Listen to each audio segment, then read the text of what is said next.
Well,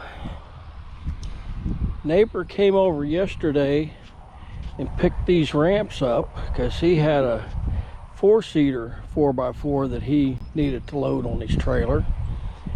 So he picked them up, and that was yesterday.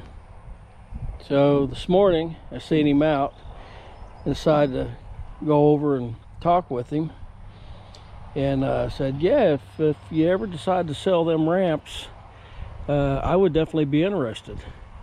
And he goes, well, I broke them. I'm like, what? So he asked me if I knew somebody that could weld aluminum. And I said, well, there's a couple welding shops that I've used previously, but I don't know if they do aluminum. So I said, let me take a look at them. I went over and loaded them up on my mule, and I got to looking. I'm like, well, honestly, this centerpiece is all that broke, and individually the ramps are still good. So I went back and I said, well, you know what, if you just cut these welds out, take them hinges off, you got two good ramps. He goes, well, if you want them, you can have them. I guess he was mad he broke them. So yeah, got me a pair of aluminum ramps that will work just fine individually. So can't pass that up. Well, angle grinder did a quick job of separating these. So yeah, got me a nice set of ramps. I'll work on the tips a little bit, find something to go back over them. But yeah, them worked good for me, and he broke them and gave them to me. So yeah, I don't care if they're not hooked together. Actually, I think it makes it better.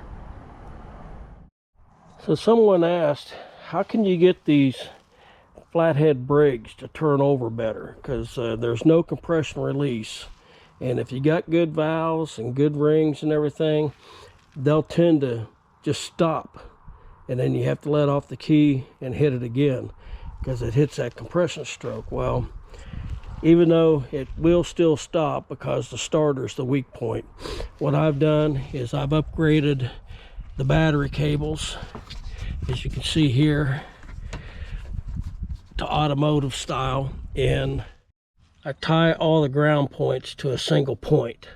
So we go from the battery to here, and then from here to the chassis, and from the chassis to the engine. So let me see if I can find a better example. So on the latest one, as you can see, I've upgraded to automotive style cables, and basically all the grounds, you can't see it, but I'm tying them all down in there. Here's the ground wire going to the engine, and I got one going to the chassis. So yeah, but this makes a big difference. And also make sure your batteries are good. This one here is only 8 months old, and it load tests at 8 volts. I mean, no, 6 volts. So yeah, all these are, I mean, yeah, these are all junk. So anyhow, make sure your battery's good too.